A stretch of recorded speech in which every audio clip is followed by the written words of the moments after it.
Le pudding de Noël de Charles Quesnel. Tom Caribou, Jacques Blamont et Hugues Lamy étaient 3 hommes des chantiers. Ils vivaient ensemble dans une bonne maison de bois, bien chaude, à la lisière de la forêt. Jacques et Hugues étaient des gars paisibles et travailleurs. Au contraire, Tom Caribou était turbulent, entêté, frondeur et vantard, forte tête, mais au fond, bon cœur. À l'entendre, il n'avait peur de rien et ne respectait rien. Au demeurant, c'était un joyeux compagnon, et lorsqu'il se mettait au travail, il abattait la besogne de 10 hommes, tant il était fort et vigoureux, un véritable colosse. Seulement, Tom Caribou avait un défaut. Et de ce défaut découlaient tous les autres. Il était ivrogne. Quand il avait bu, il devenait paresseux et querelleur. Aussi, ses 2 associés cherchaient-ils à le guérir de son funeste penchant. Difficile entreprise. Tom Caribou était de cette espèce d'ivrognes qui boivent seuls et en catimini. Il était même impossible à ses camarades qui partageaient son existence de savoir dans quel endroit il dissimulait le whisky dont il faisait une consommation exagérée. Au début, ils avaient réussi à découvrir la cachette où il enfouissait ses bouteilles. Maintenant, il la choisissait si bien que toutes les investigations devenaient inutiles. Lorsqu'ils étaient tous les 3 au chantier, soudain, Tom disparaissait. Bientôt, il revenait, empestant l'alcool, et la paix du trio était compromise. Le soir du 24 décembre, Jacques et Hugues décidèrent d'aller à la messe de minuit. L'église était distante de 4 milles, et un si petit trajet n'était pas pour effrayer ces gaillards. « Tu viens avec nous, Tom » Caribou secoua la tête. « Je ne veux pas aller à la messe de minuit. » Les autres ne désiraient pas amorcer une dispute. « À ton aise. » Au moment où ils allaient partir, Tom, qui était dans les meilleures dispositions d'esprit, leur dit « Je veux tout de même collaborer à la joie de cette nuit. Je vais vous confectionner un pudding au miel et au whisky que vous trouverez au retour et dont nous nous lécherons les babines à les user. » Jacques et Hugues s'en allèrent. En route, ils plaisantèrent. « Faut-il que notre Tom soit de bonne humeur pour nous faire participer à son whisky ?» Demeuré seul, Caribou prépara un gâteau au miel et le plaça sur la table. Il n'avait plus qu'à l'arroser généreusement d'alcool. Cet alcool n'était pas, vous le pensez bien, dans la maison, où aucune cachette n'eût été sûre. L'habitation des 3 garçons se composait d'une seule pièce. Dans un coin, il y avait un poêle, au milieu, la table avec quelques escabeaux, contre les murs, les 3 couchettes des occupants. Le meuble important, gloire et orgueil des propriétaires, était une vaste armoire, plus haute qu'un homme, que les 3 garçons avaient fabriquée de leurs mains et qui contenait tous leurs biens, à savoir leurs habits de rechange, un peu, très peu de linge, leurs bibelots personnels et leurs outils. Dans tout cela, où eût-on dissimulé une seule bouteille de whisky ? Tom ouvrit la porte et s'en alla dans la forêt. La nuit était splendide, claire, comme le sont les belles nuits d'hiver au Canada. Un épais tapis de neige couvrait le sol. La neige habillait les arbres, faisant pendre à leurs branches défeuillées des franges qui brillaient sous les blancs rayons de la lune. La forêt était enveloppée dans un grand silence glacial. Les bêtes, habitantes de ces solitudes, dormaient dans leurs abris. En homme qui sait où il va, Caribou se dirigea vers un merisier tordu et fourchu qui dressait sa silhouette tourmentée et noire à la lisière d'une petite clairière. Avec la plus grande facilité, car les nœuds de l'arbre formaient une véritable échelle, Tom se hissa jusqu'à la fourche du merisier. Là, il y avait une excavation, le bois étant pourri. Caribou, du revers de la main, écarta la neige et saisit une petite bonbonne enveloppée de paille qui reposait dans la cavité comme dans un nid. Il prit le récipient, le déboucha, le huma. L'odeur de l'alcool éveilla en lui des sensations gourmandes. Il porta le goulot à ses lèvres et but à longs traits. Il faisait très froid, avons-nous dit. Tom était ganté de ses moufles de fourrure qui le rendaient un peu maladroit, de sorte qu'il versa un filet du précieux liquide à côté de sa bouche. Cela le fit rire. Il referma la bonbonne, la serra amoureusement sous son bras, redescendit à terre et reprit le chemin du logis. Au pied du merisier, entre ses noueuses racines, un ours s'était creusé un trou dans la neige.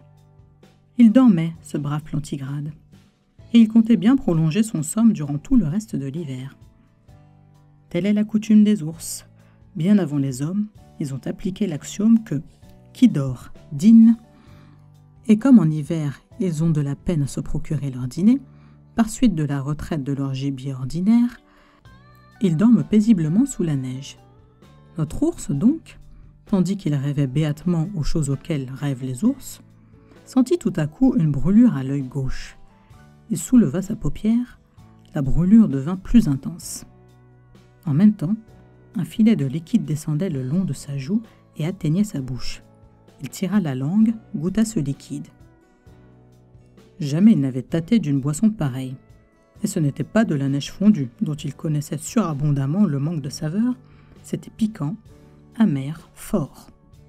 L'ours éternua. Ayant éternué, il se lécha à nouveau. Décidément, ce liquide inconnu était mauvais. Une troisième fois, il passa sa langue sur ses babines et son opinion changea. Elle changea si bien qu'il fut pris du désir de tâter plus abondamment de la liqueur mystérieuse. Avec prudence, il émergea de son trou, secoua la neige qui saupoudrait sa fourrure et huma l'air de la nuit. Le flair de l'ours était fin. Il renifla l'odeur du whisky, car nous savons qu'il s'agissait d'un peu de cet alcool que Tom avait laissé tomber du merisier, et l'odeur s'éloignait. L'ours sans hésiter la suivit à la piste. Tout Guilleret, mis en joie par la rasade d'alcool dont il s'était gratifié dans l'arbre, Caribou rentra dans la maison. Il se débarrassa de sa fourrure, de ses moufles, se chauffa un instant près du poêle qu'il chargea de quelques rondins, et, revenant à table, il versa sur le pudding de miel une bonne partie de la bonbonne de whisky. « Le reste, nous le boirons après », murmura-t-il en riant tout seul de la surprise qu'allaient éprouver ses compagnons. Avec une cuillère en bois, Tom se mit en devoir de brasser ensemble le miel et le whisky afin d'obtenir une pâte bien compacte. Il était absorbé par cette occupation au point qu'il n'entendit pas la porte s'ouvrir d'une poussée, le loquet n'avait jamais été solide, et un bel ours brun faire dignement son entrée. Ce ne fut que lorsque l'ours annonça sa présence par un grognement de bienvenue que Tom se retourna. En premier lieu, il crut à une farce d'un de ses camarades et cria jovialement « Allô, Hugues, ce n'est pas moi qu'on prend avec ces mascarades !» L'ours secouait la tête de droite à gauche, ce qui fit que Tom reprit « Ce n'est pas Hugues, alors Jacques. Débarrasse-toi de ta pelure et viens manger le pudding. » L'ours grogna une deuxième fois. Caribou reconnut qu'il ne s'agissait pas d'une plaisanterie, mais il se figura que c'était un tour que lui jouait le whisky. « Je n'aurais jamais cru que l'odeur seule du whisky pût vous griser à ce point. » Il oubliait ce qu'il avait ingurgité dans la forêt. Le Plantigrade avait fini d'inspecter la pièce et, s'étant saturé de son agréable odeur, fit quelques pas en avant. Tom ne douta plus de la réalité matérielle de la vision. Il fut saisi d'une terreur d'autant plus violente qu'elle était à retardement. Fuir. Comment? L'ours était devant la porte. Sortir par la fenêtre? Entreprise difficile. La fenêtre était bien haute, bien barricadée. Et Caribou n'aurait pas eu le temps de l'ouvrir avant que l'ours l'eût atteint. Le fauve fit un mouvement. Instinctivement, Caribou se précipita dans un angle de la chambre. En se dandinant, on n'a pas idée comme un ours qui se dandine est rapide, l'ours le rejoignit. Tom s'esquiva dans un autre angle, l'ours y était en même temps que lui.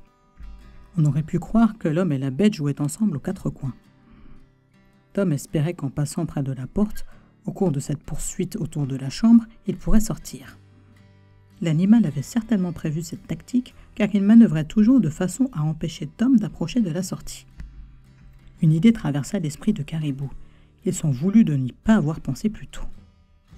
L'armoire. D'un coup de poing, il poussa un escabeau auprès du meuble.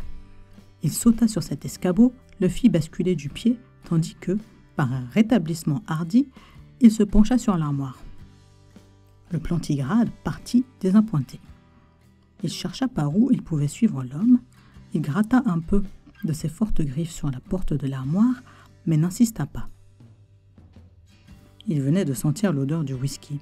cette agréable odeur qui, après l'avoir tiré du sommeil, l'avait poussé à ce dérangement. Sur la table, il vit le pudding et s'en approcha. Oh, joie du miel! Précisément ce qu'il aimait le plus au monde, et ce que la nature défend contre la convoitise des ours par de stupides bestioles qui vous piquent le museau. Là, le miel était tout ramassé, pas d'abeilles à craindre, pas de cire qui vous colle aux dents. L'ours goûta à ce mets délectable, et il s'aperçut qu'il était rendu encore meilleur par la liqueur inconnue dans laquelle il baignait. Savourer lentement la nourriture est le fait des hommes. Un ours ne s'y astreint pas. En 4 coups de langue, le plat était nettoyé. Plus de miel, plus de whisky. Pourvu qu'il ne considère pas le whisky comme un apéritif et qu'il ne me convoite pas comme rôti, pensait sur le haut de son armoire le pauvre caribou en voyant disparaître son pudding.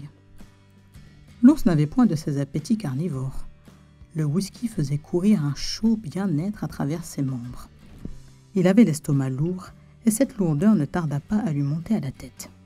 Il bâilla 2 ou 3 fois, regarda autour de lui d'un air paresseux, s'étendit sans façon par terre à côté de la table et s'endormit. Ayant constaté le sommeil de l'ours, Tom Caribou se sentit rassénéré. En d'autres temps, il serait certainement descendu de son perchoir, aurait pris une hache et il aurait été fendre la tête du fauve. Ce soir, il n'y songea pas. Il était très las.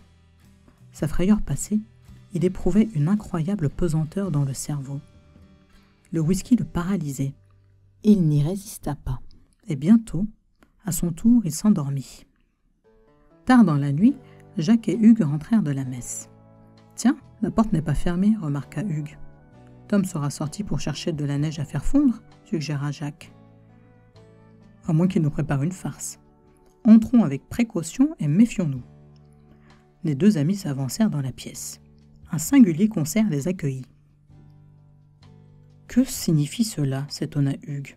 « On dirait que Tom ronfle. »« Il ronflerait rudement fort, » répliqua Jacques. « Et puis, il n'est pas sur sa couchette. » Simultanément, les 2 camarades poussèrent 2 exclamations. L'un, en levant les yeux, avait aperçu Tom endormi sur l'armoire.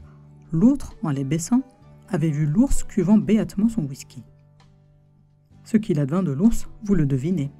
Quant à Caribou, il fut guéri de son ivrognerie, car ses camarades lui disaient en plaisantant « Tu vois comme les ours aiment l'alcool ? Un jour que tu seras bien imbibé, l'un d'eux te mangera, pensant que le caribou au whisky vaut bien le pudding au whisky. » Nous pensons que, depuis lors, ils ont toujours bien vécu, mais nous n'en savons rien, comme nous n'avons pas été les voir.